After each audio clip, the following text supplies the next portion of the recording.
NASA গ্রুপের শ্রমিকদের বেতনের দাবিতে আন্দোলন। কুমিল্লা ইপিজেডে নাসা গ্রুপের কার্যক্রম বন্ধ রেখে শ্রমিকদের বেতন ও সার্ভিস বেনিফিট সহ প্রত্যেক শ্রমিকদের পাওনার দাবিতে বিক্ষোভ ও মানববন্ধন করেছে শ্রমিকরা। আজ সকাল থেকে কুমিল্লা ইপিজেড এলাকায় কুমিল্লা জোনের সকল শ্রমিক ও কর্মকর্তা কর্মচারীরা বিভিন্ন দাবি নিয়ে এই মানববন্ধন ও বিক্ষোভ করেন। এ সময় তারা বলেন, কোম্পানি যে সকল শ্রমিকদের পূর্বে ছাঁটাই করেছে দেয়া পে স্লিপ অনুযায়ী সম্পূর্ণ টাকা একসাথে পরিশোধ ও পাওনা বেতন একসাথে পরিশোধ করার দাবি জানান। এছাড়া নাসা ডেনিম ও স্পিনার্স কোম্পানি শ্রমিকদের বকেয়া বেতন না দিয়ে বিভিন্ন তালবাহানা করে শ্রমিকদের উপর জুলুম করা ও বিভিন্ন অজুহাত দেখিয়ে তাদের পাওনা বেতন পরিশোধ করছে না। শ্রমিকদের পাওনা বেতন ও তাদের দেয়া পে স্লিপ অনুযায়ী সকল পাওনা একসাথে পরিশোধের দাবি জানান।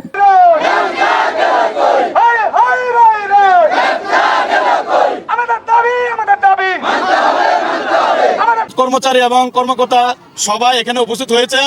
আমাদের আজকের মধ্যে দাবি দুবা যদি আমাদেরকে বুঝিয়ে দেওয়া না হয়, সুনির্দিষ্ট কোনো সিদ্ধান্ত না আসার কারণে এখান থেকে আমরা ঘোষণা দিচ্ছি, আগামী এখন থেকে আমাদের দাবি দেওয়া যতক্ষণ পর্যন্ত আদায় না হবে আমরা এখানে টোটালি ব্যবসা গেট এবং পকেট গেট 1 নম্বর গেট ইপিজেডের এখন থেকে আর কোনো টোটালি কোনো ফ্যাক্টরির লোক শ্রমিক আর কোনো ইপিজেডের ভিতরে ইন হতে পারবে না, প্রবেশ করা দেওয়া যাবে না। যতক্ষণ পর্যন্ত আমাদের এই দাবি না আদায় হবে আমরা সবাই একজোড়ে একসাথে আমরা একতাবদ্ধ এখানে অবস্থান নেব।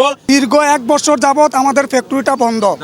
আমাদেরকে আজকে দিবে টাকা, কালকা দিবে টাকা, কারো 25%, কারো 10%, যারা যেমনি পারে বুঝ দিয়ে দেয়া। ওরা কোম্পানি ফ্যাক্টরি সবাইকে বুঝ দেয়া দামাই রাখছে। আর 2 ঈদের বোনাস, সার্ভিস চার্জের টাকা, প্রভিডেন্ট ফান্ডের টাকা, এই টাকাগুলো যদি আমরা আজকের ভিতরে না পাই তাহলে অনির্দিষ্ট কালের জন্য এই আন্দোলন চলমান থাকবে এখন থেকে। আর এখন থেকে কুমিল্লা ইপিজেডের 3টা গেট আছে, টোটাল 3টা গেট সম্পূর্ণভাবে বন্ধ করে দেওয়া হবে। নাসা গ্রুপ আজকে থেকে গত রমজান থেকে আমাদের লেয়ারের উপরে অর্ধেক 3 ভাগের 1 ভাগ বেতন দিচ্ছে।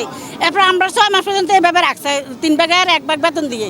পরে আজকে 6 মাস আমরা 4 মাস আমরা যে একটা বইয়া দিছে, চেক দিছে পিএফ এর সবার একটা চেক দিয়েছে। ওই একদিন আমরা পুরো আন্দোলন করার পরে চেকটা দিয়েছে, বলছে এই লিমিটেড চেক দিচ্ছে, তোমার টাকা ঢুকে যাবে এক্সিম ব্যাংকে। পরে শোনা গেছে যে এক্সিম ব্যাংকে টাকা এনে গেলে টাকা এনে।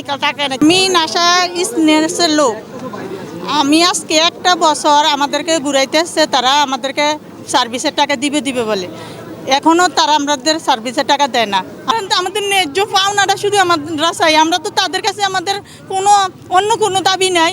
আমরা কাজ করছি, আমরা পাওনাটা আমাদেরকে দিবে। 13 বছরে চাকরি করে আমরা অনেক টাকা তার কাছে পাওনা আছি, কিন্তু আমাদেরকে 1 টাকাও দেয় না তারা।